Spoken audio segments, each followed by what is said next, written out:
okay. My husband, Peter Chekrin, has hemophilia, and I've been married to Peter for 26 years. When did you first realize that you were involved with some of the bleeding disorder? Very early on, actually, in our courtship, we met through sign language classes, and so we had decided that we were, through our friendship, in order to learn sign language, we weren't going to speak to each other than with our hands. And funnily enough, that made communicating so much easier because we never had to speak words. So I learned about Peter's background in terms of having hemophilia, and we were able to discuss a lot of issues that might have been awkward otherwise. So kind of interesting. And so, when he told you he had a bleeding disorder, Mm-hmm. what were some of the questions that you had, or what were some of the reactions, or? Well, my reaction was, wow, how the world comes in full circle. I grew up on a street with a couple of boys who had hemophilia. And at that time, it was very guarded, and they were very closed about the condition. And we didn't find out that it was actually hemophilia until a number of years later. But they would disappear, and we had to be careful in terms of play. And so I had actually been around and good friends with folks for a long time before I met Peter. So it really was about, what have I learned in my lifetime that I need to relearn? So that's a good question. What had you learned that you needed to relearn? Well, already at that point, there were concerns, of course, about HIV and HCV, and that had something to do with the information being protected. So when Peter and I first got involved, he didn't have awareness that he had HCV, but had communicated to me that he had neither HIV nor HCV, and I was familiar with sort of the issues of the day with hemophilia. And those were probably the biggest issues because I played so much with the other boys. I had known that, the rest of it was all livable and all possible. So those were our biggest concerns. Of course, at the time when we did, we got married, and then we didn't learn until I was 8.5 months pregnant that Peter did indeed have HCV.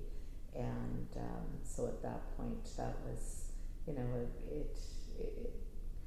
that was probably a bit of I would say that was our most challenging time because we had entered into an agreement and thinking we had all the information, both of us, and we would have made the same choices that we did regardless, because you learn that about yourself as time goes on. But I think that was a challenge for us. Can you tell me a little bit more about that challenge? Well, I would say that there were, reflecting back now, I can see all of the benefits. At the time, it was hard to see the benefits because, again, we were finding out at a time when we were expecting our first baby, and we were 2 weeks away, and I didn't know if I would also test positive, if baby would test positive. So it was a very stressful time in our lives. And then, and the reasoning we were given that Peter was never told was that because there was no treatment at the time, they felt that it would be better that we didn't have that information, because then we would just be anxious knowing and not having a treatment. So they did, the information was shared once they knew there was a treatment. So after the baby was born, Peter right away started treatment, and it, was a tough time.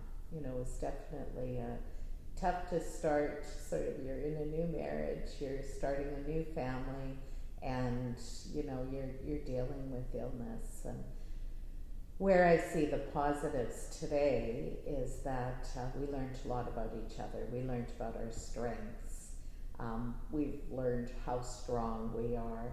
Peter came through things very well. He was able to clear the virus. We were amongst probably the most fortunate in that he was able to complete his treatments without being really sick. He lost 30 pounds, but he really, compared to many, he was very fortunate in that he was able to complete. Later on in life, our children, one is studying medicine, and the other one is interested in pursuing medicine as well.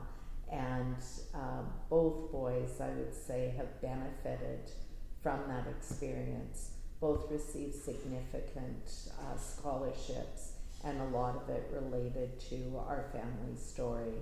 And I think so. They've really, if someone would have told me that what felt like a really, challenging start would have ended up in something so positive almost 25 years later, then I probably would have laughed at them at the time, because there was a 10-year, we ended up, there was a 10-year process with compensation where we didn't have, they couldn't find the records to prove.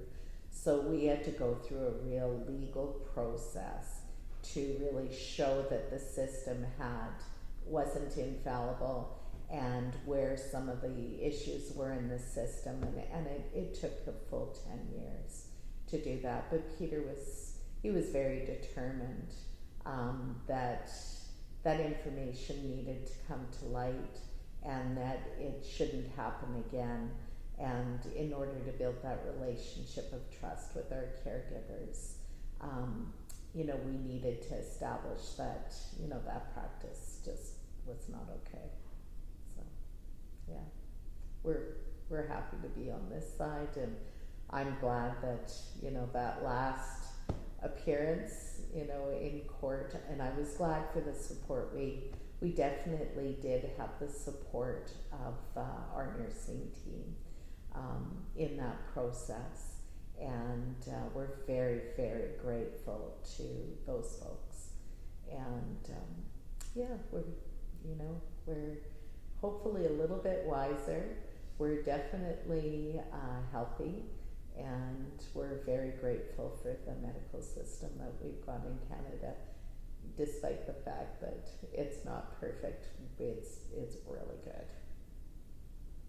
Is there anything else that you have on your mind that you were itching to tell folks who might be in the same position that you are someday, or? I would say certainly reaching out to the society, finding folks with a common experience will lead to some of the best friendships that you're probably ever going to have.